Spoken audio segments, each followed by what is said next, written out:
नमस्कार दोस्तों आज हम जानेंगे पावर फैक्टर क्या होता है। ठीक है, पावर फैक्टर के बारे में आप बिल्कुल फंडा क्लियर हो जाएगा कि पावर फैक्टर क्या होता है। आपने सुना होगा ना 0.8 0.9, आखिर ये सब क्या है। दोस्तों ये जानने के लिए मैं आपको सबसे पहले बोलूँ कि आपको 3 चीज़ें आनी चाहिए। अगर आपको तीनों चीज़ें आती है तो आपको जानना बहुत ही आसान हो जाएगा। सबसे पहली चीज़ वोल्टेज क्या होता है, सेकेंड चीज़ करंट और थर्ड चीज़ फ्रिक्वेंसी। अगर आप फ्रीक्वेंसी को समझते हैं तो आप पावर फैक्टर को बहुत ही आसान तरीके से समझ जाओगे।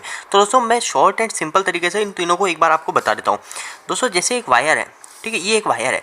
इस वायर के अंदर से हमारा वोल्टेज भी जा रहा होता है और इसके अंदर से हमारा करंट भी जा रहा होता है एक ही वायर से। जैसे ये वायर है, इधर मैंने इसमें फेस दिया और इधर मैंने एक ट्यूबलाइट कनेक्ट कर दी।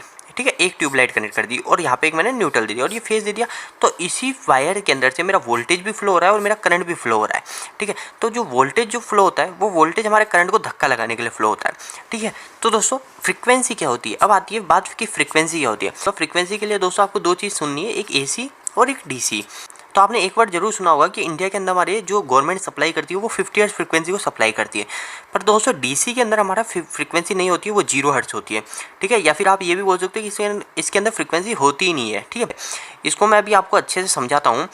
जैसे एक हमारे घर में जो आपने बल्ब देखे हैं 100 वाट के, ठीक है, वो बल्ब हमारा अगर 50 हर्ट्ज फ्रीक्वेंसी है ना दोस्तों, और अगर उसके अंदर हम एक फेज दे रहे हैं और एक न्यूट्रल दे रहे हैं, तो ये जो बल्ब है ना हमारा, ये हमारा एक सेकंड के अंदर हमारा 50 टाइम्स तो बंद हो रहा है, 50 टाइम्स बंद हो रहा है, 50 टाइम्स स्टार्ट हो रहा है। ठीक है, इसको समझने के लिए एक ये बहुत ही अच्छा तरीका है कि एक 50 हर्ट्ज का मतलब एक सेकंड में 50 बार बंद हो रहा है, 50 बार स्टार्ट हो रहा है। अगर 60 हर्ट्ज है तो बल्ब हमारा 60 बार तो बंद हो रहा है और 60 बार हमारा बल्ब स्टार्ट हो रहा है।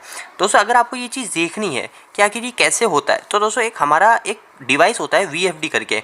ठीक है, इसकी फुल फॉर्म होती है वेरिएबल फ्रीक्वेंसी ड्राइव, यानी इससे हम क्या फ्रीक्वेंसी को एडजस्ट कर सकते हैं। जैसे 50 हर्ट्ज फ्रीक्वेंसी है तो हम उसको क्या 40 हर्ट्ज कर देंगे, 10 हर्ट्ज कर देंगे, तो वो बल्ब हमारा क्या एक सेकंड में 10 बार बंद चालू होएगा तो आपको दिख जाएगा। और ये VFD को हम यूज इसलिए करते हैं, हमारी मोटर होती है, उस मोटर को स्पीड को वेरी करने के लिए, मोटर की स्पीड हम क्या फ्रीक्वेंसी कम करते हैं ना, फ्रीक्वेंसी कम करते हैं तो हमारी मोटर की स्पीड कम हो जाती है। तो दोस्तों अब मैं आपको जो हम पॉइंट की बात पे आते हैं कि पावर फैक्टर क्या होता है। तो दोस्तों पावर फैक्टर समझने के लिए मैंने आपको फ्रीक्वेंसी क्यों बताया। तो दोस्तों 50 हर्ट्ज का मतलब सबसे पहले मैं आपको बता देता हूँ कि 50 हर्ट्ज ये होता है जैसे हमारा वोल्टेज है और एक करंट है, करंट को आई से डिनोट करा जाता है, तो आई लिख देता हूँ। तो दोस्तों ये एक फ्रीक्वेंसी मतलब एक साइकिल चल रही होती है। अब दोस्तों इसका मतलब मैंने आपको बोला ना 50 बार बंद होएगा 50 बार चालू होएगा, तो आप इसमें समझ जाओगे कि वो क्या होता है। पहले आप वो समझिए, फिर उसके बाद में आप पावर फैक्टर बहुत आसानी से समझ जाओगे। तो दोस्तों जब मैंने आपको बोला 50 बार बंद हो रहा है, तो हमारा क्या 50 हर्ट्ज का मतलब ये एक साइकिल है, ये एक यहाँ से साइकिल स्टार्ट हुई और एक ये साइकिल खत्म हो गई, इसके बाद में दूसरी साइकिल स्टार्ट हुई, ये दूसरी खत्म हो गई, ऐसी ये 2 साइकिल हो गई, ऐसी हमारी 50 बार साइकिल बन रही है। तो मैंने आपको बोला 50 बार चालू हो रहा है, तो 50 बार चालू मतलब ये पॉजिटिव की कंडीशन में है यहाँ तक, तो ये चालू है बल्ब, और इसके बाद में जब ये नीचे गया तो हमारा बल्ब बंद हो गया। और इसी तरह करंट भी यहाँ पे ऐसे ही चलता है, करंट और वोल्टेज यानी दोनों की जो साइकिल होती है 50 हर्ट्ज की, वो साथ साथ चलती है। अब ये पॉजिटिव में है तो हमारा बल्ब स्टार्ट होगा, जब नेगेटिव में होगा तो बंद होगा। ये एक साइकिल, ये दूसरी साइकिल, इसके बाद में तीसरी साइकिल, ऐसे 50 बार होती है। ठीक है, 50 हर्ट्ज। तो दोस्तों अब आप समझ गए होंगे कि साइकिल क्या होती है और फ्रिक्वेंसी क्या होती है। तो दोस्तों ये दोनों जो साइकिल है ना, ये वोल्टेज और करंट की, आपको मैंने बोला एक ही वायर से वोल्टेज भी फ्लो हो रहा है और करंट भी फ्लो हो रहा है। तो दोस्तों ये जो साइकिल है ये वोल्टेज की है और करंट की भी ये है। अगर ये दोनों एक के साथ में चल रही है, जैसे करंट की ये मान लीजिए, यानी एक साथ स्टार्ट हो रही है, और जैसे यहाँ पे माना ये बनाता हूँ मैं वापस, जैसे वोल्टेज की मानिए और ये करंट की, यानी एक साथ स्टार्ट हो रही है, यहाँ पे एक बार स्टार्ट हुई और यहाँ पे भी, और एक साथ खत्म हो रही है, तो एक साथ खत्म हो गई। ऐसे ही 50 बार होती है एक सेकंड में। तो ये एक साथ स्टार्ट और एक साथ खत्म हो रही है, तो हमारा पावर फैक्टर जो है वो गुड है। गुड मतलब बहुत ही अच्छा, यूनिटी पावर फैक्टर जिसको हम बोलते हैं। सबसे अच्छा पावर फैक्टर जो माना जाता है वो हमारा माना जाता है 1। ठीक है, 1 पावर फैक्टर जो होता है उसको बोलते हैं हम यूनिटी पावर फैक्टर का मतलब दोस्तों इसके अंदर कोई खराबी है ही नहीं। इसको इसी वे में बोले तो वोल्टेज और करंट, इन दोनों के जो ग्राफ है, इन दोनों के ग्राफ के अंदर हमारा कोई भी अनबैलेंसिंग नहीं हो। अब दोस्तों अब मैं आपको समझाता हूँ कि हमारा पावर फैक्टर बिगड़ता क्यों है आखिर। ये हमारी जो साइकिल है, ये साइकिल आपस में बिगड़ कैसे जाती है। तो दोस्तों हमारे क्या लोड 3 टाइप के होते हैं। हमारे जो इंडस्ट्री होती है, इंडस्ट्री या घर, जो भी हमारे इलेक्ट्रिकल के लोड है वो हमारे 3 टाइप के हैं। तो 3 टाइप के लोड जो होते हैं वो पहला होता है रजिस्टिव लोड। इन तीनों को मैं भी आपको एग्जांपल से बता दूंगा कि तीनों लोड में क्या फ़र्क है, रजिस्टिव लोड क्या होता है। दूसरा होता है इंडक्टिव लोड। तीसरा लोड अभी आप छोड़ दीजिए, तीसरा लोड को बनाया इसलिए गया ताकि हमारा पावर फैक्टर इंप्रूव हो। तीसरा होता है कैपेसिटिव लोड, जिसके अंदर हमारे कैपेसिटर आते हैं। अब क्योंकि आपको पता है कि हमारा कैपेसिटिव लोड, क्योंकि अब आपको पता है दोस्तों कि हमारा जो पावर फैक्टर ख़राब हो गया तो हमको उसको अच्छा करने के लिए कुछ कैपेसिटर लगाने पड़ेंगे, तो उससे क्या हमारा पावर फैक्टर वापस से इंक्रीज हो जाएगा। तो मैं आपको बताऊंगा वो कैसे काम करते हैं। तो सबसे पहली चीज़ मैं रेजिस्टिव लोड का बताऊँ कि रेजिस्टिव लोड क्या होता है। जो भी चीज़ है दोस्तों हमारी गर्म होकर लाल हो रही है ना, जो भी हमारी चीज़ गर्म होकर लाल हो रही है वो हमारे रेजिस्टिव लोड कहलाते हैं। रेजिस्टिव लोड जो हमारी चीज़ें गर्म होकर लाल हो रही है वो कहलाते हैं। जैसे आप एग्जाम्पल लेंगे इसके, अगर इसका एग्जाम्पल देखना चाहेंगे तो हमारे घर के अंदर आपने बल्ब देखे हैं, वो क्या हो रहा है, हीट हो रहा है, बहुत ज़्यादा हीट हो जाता है और वो गर्म होकर लाल हो रहा है और रोशनी दे रहा है। इसके अलावा दोस्तों हीटर मान लो, हीटर जो होते हैं, हीटर भी आपने देखे, हीटर भी गर्म होकर लाल हो रहे हैं बिल्कुल। और इसके अलावा प्रेस, यानी इस टाइप के जो भी यानी एग्जाम्पल है, जो भी चीज़ें हैं वो सारे हमारे रेजिस्टिव लोड के अंदर आते हैं। और रेजिस्टिव लोड जो है सबसे अच्छा जो लोड माना जाता है हमारा पावर फैक्टर के लिए, वो रेजिस्टिव लोड माना जाता है। इसके अंदर हमारा पावर फैक्टर बिल्कुल बेस्ट रहता है। इसके बाद में दोस्तों इंडक्टिव लोड, ये है सबसे ख़राब लोड। यानी ख़राब लोड का मतलब दोस्तों ये बहुत ही इसके कारण हमारा पावर फैक्टर ख़राब हो जाता है, हमारा पावर फैक्टर डिक्रीज हो जाता है, 0.8 हो जाता है, 0.9 हो जाता है, ये अलग अलग लोड पावर फैक्टर हो जाता है।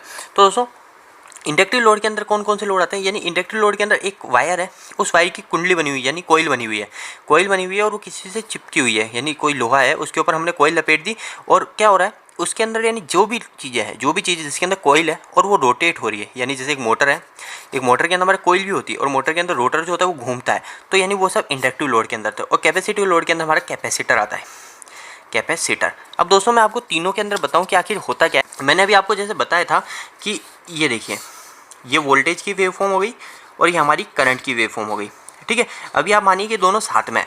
अब जो सर रेजिस्टिव लोड है के अंदर क्या होगा, रेजिस्टिव लोड के अंदर हमारा वोल्टेज और करंट की वेवफॉर्म जो होगी वो साथ में स्टार्ट होगी, साथ में खत्म होगी, तो इस कारण से हमारा पावर फैक्टर जो होगा बिल्कुल बेस्ट होगा, ठीक है, बिल्कुल बेस्ट पावर फैक्टर होगा रेजिस्टिव लोड के अंदर। अब दोस्तों क्या होता है ना, हमारा जो इंडक्टिव लोड आता है, इंडक्टिव लोड जब हम स्टार्ट करते हैं तो इंडक्टिव लोड के अंदर क्या हो जाता है दोस्तों, एक वर्ड सुनाई देता है जो कि बिल्कुल इंजीनियरिंग लैंग्वेज में कि करंट हमारा लैग कर रही होती है। लैग का मतलब दोस्तों लैग ऐसा वर्ड बोला गया पर इसका ईजी वे में मतलब है कि करंट हमारी पीछे रह जाती है।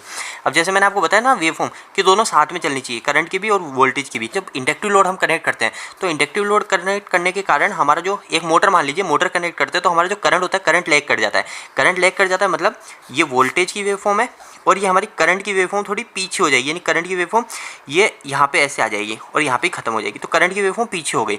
तो अगर ये दोनों पीछे हो गए तो इनके बीच में अनबैलेंस हो गया, इन दोनों की वेवफॉर्म में गैप आ गया, तो ये गैप हमारा पावर फैक्टर को बताता है पावर फैक्टर कितना है। अगर ये गैप ज़्यादा बढ़ेगा तो हमारा पावर फैक्टर ज़्यादा डिक्रीज होगा, अगर गैप बिल्कुल पास में यानी बिल्कुल सेम है तो हमारा पावर फैक्टर बिल्कुल यूनिटी है।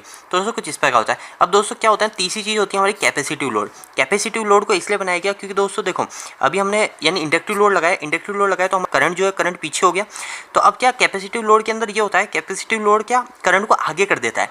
अब जैसे ये वोल्टेज है और ये करंट है, मैं वापस से यहाँ पे बनाता हूँ, ये एक वोल्टेज है और एक ये करंट है यहीं पे। अब जब मैंने इसमें कैपेसिटिव लोड लगाया ना, कैपेसिटिव लोड लगाने के चक्कर में हमारा जो करंट हो जाएगा वो करंट हमारा आगे हो जाएगा और वोल्टेज हमारा पीछे हो जाएगा। तो दोस्तों इसलिए हम क्या बाद में क्या हम कैपेसिटिव लोड लगा के इसको बराबर करते हैं, यानी जैसे जो पहले करंट पीछे रह गए उस करंट को आगे कर लेते हैं और बिल्कुल वापस से हम यूनिटी पावर फैक्टर करने की कोशिश करते हैं। तो दोस्तों ये होता है हमारा पावर फैक्टर। दोस्तों उम्मीद है कि आपको पावर फैक्टर समझ आ गया होगा। दोस्तों इस वीडियो के प्रति अगर आपका कोई क्वेश्चन रह जाता है तो आप मुझे नीचे कमेंट बॉक्स में कमेंट करके जरूर पूछिए। यह वीडियो आपको कैसा लगा, वीडियो को लाइक करके जरूर बताएं। इलेक्ट्रिकल की वीडियो दोस्तों आप हिंदी में देखना पसंद करते हैं, इस चैनल को सब्सक्राइब कर लीजिए। आज के लिए इतना ही, धन्यवाद।